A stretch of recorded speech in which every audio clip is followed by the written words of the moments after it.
You know how many times I wanted to just give up? How many times I've thought about ending it? Life is hard. Easy, it's not an option. But it's worth fighting. It's worth believing. It's worth giving yourself a chance.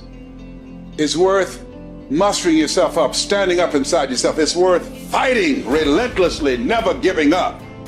It's worth fighting a good fight. It's worth being around motivated, positive people. It's worth being up-tempo. It's easy to have faith and feel good when you're feeling good and you have no pain and your bills are paid and you got a clean bill of health from the doctor. It's easy to be motivated then. But when that's not the situation, it's hard. When you look in the mirror and you don't see the person that you once saw. It's hard. I know it's hard, but do it hard.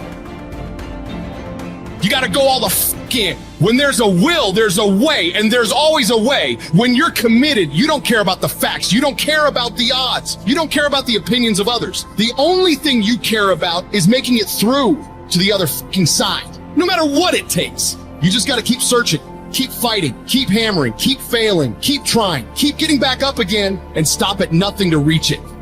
You gotta have mental toughness. You don't give up on me. You don't quit on me. You man up. You woman up. You get your life back. You get your family back. I need you to have mental toughness. When you come up against that thing, you gotta outlast it. And you gotta already have made up your mind before you get to cancer. You gotta already have made up your mind before you get to that exam. You gotta already have made up your mind when you're talking to your husband, when you're talking to your wife, when you're talking to that sickness. You gotta look at it before you even get to it. So don't you ever give up. You get to make a choice. Is failure going to break you, or is failure going to make you? You get to decide. Failure doesn't. It's okay to fall. It's okay to cry. It's okay to go home. But quitting should never be an option. It's not in falling that makes us failures. It's in not getting up that makes us failures. And you get to decide if you get up or you don't get up. I can accept failure. Everyone fails at some point. I cannot accept not trying.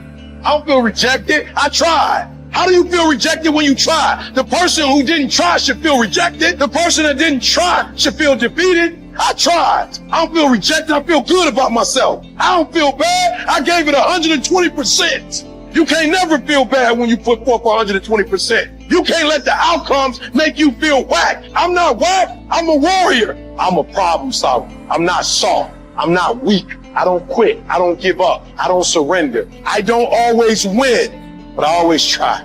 When you believe with everything in you that you are destined for greatness, you will find a way. You turn a tragedy into a triumph, despair into repair, pain into gain, adversity into prosperity. You have to know that this thing is going to work. Come hell or high water, whatever it is that I set out to do, it may not happen in 6 months, it may not happen in a year, it may not happen in 2 years, but at some point, my dream is going to become a reality. I think about my why. I can't quit. I can't stop. I can't get tired. I can't give up. I can't give in. My mama counting on me. My wife is counting on me. When you ain't got nothing left in your tank, you got to think about the people in your life that you're doing this for. And then if you could think about them, you could go one more mile. You could go one more day at work. You keep going. You keep studying. You keep writing. You keep singing. You keep rapping. You keep boxing. You keep fighting. You keep dribbling. You just keep on keeping on. And if you persevere, every storm that's come, it will pass.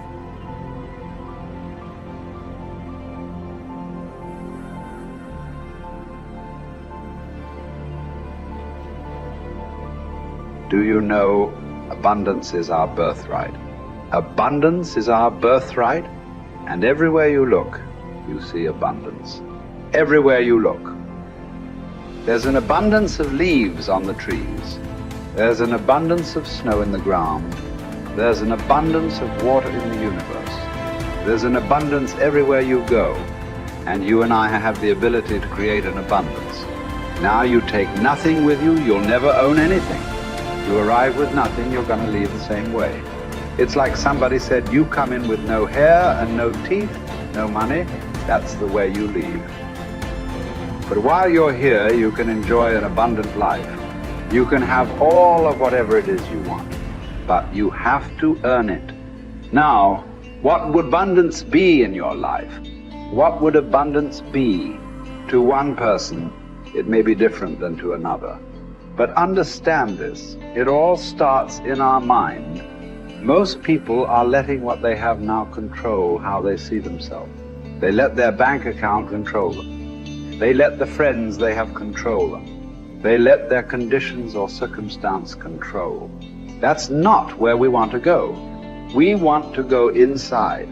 Everything starts from the inside out. So let's start over. Let's start over. If life isn't the way you want it now, make up your mind. You're going to start over. You're going to sit down. You're going to write out how you do want it. Now, we want abundance. We want an abundance of friends. We want an abundance of money. We want an abundance of all the good things in life that make us more comfortable and have us enjoy life to a greater degree. And, you know, we can have it, but we've got to understand we can have it. We've got to understand that we have infinite potential locked up within us. We've got a marvelous mind. We can think anything we want. You know, Viktor Frankl spent the war years in a concentration camp. And he said, regardless of the intellectual or physical abuse he was subjected to, no one could cause him to think something he didn't want to think. All the great leaders, all down through history, they have been complete, unanimous agreement. We become what we think about. Well, don't think lack and limitation. Think abundance in whatever you want. See yourself with plenty, with abundance. Hold the image and then just think, how can I get this? By continually seeing yourself with it, the way to get it will start to come to your mind. You will attract whatever you need because you're getting on an abundant frequency, and it'll all start coming into your life. As you move towards it, it'll come towards you. Abundance, it's your birthright. You've got to decide on it. Enjoy it. You know, if you can survive the temporary pain in your life, and all pain is temporary, if you can survive the temporary, on the other side of temporary pain, you meet another version of yourself, another insight about yourself. And that's why it's so important to grow as a person, because the more we grow and become a new person, we can help those that used to be like us. And that's why you and I are so addicted to growing and learning, and we're curious, because if you used to be a broken person and you no longer are quite as broken, you can help broken people. If you used to be broke financially and you no longer are, you can help people. Whatever you do for a living, at one time you didn't know about it and now you do. You can help those who need to know about it. And so you're immensely qualified if you understand the power of doing one more. 95% of people have an operating system in their mind where they operate out of history and memory. 5% of humans operate out of vision and imagination. So the reason we're so much happier, I believe, when we're children is we have no history and memory. So we operate out of imagination and dreams and vision.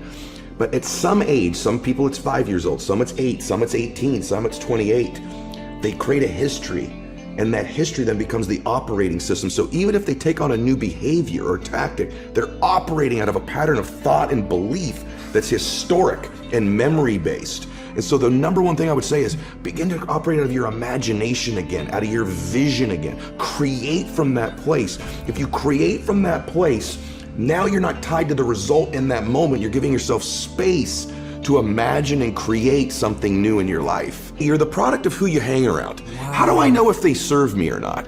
Here's one way to just deduce this, because they could be beautiful people who care about you, and they might even support you.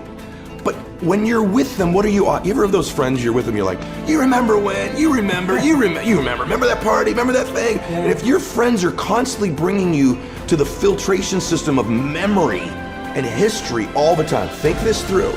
How often are those friends saying, hey, what are you working on now? Where are you going? What's your vision? What do you want to create? And maybe that sounds hokey, but you and I have both our friends have the most amazing histories, and you can't get them to talk about them. No. You have to work, because what are they still doing? Yeah. They're talking about now and where they're going. Yeah. Their viewpoint in their life is being present and having a vision for the future. Yeah. A formula for misery, a formula for lack of creativity, lack of productivity, is constantly being history and memory.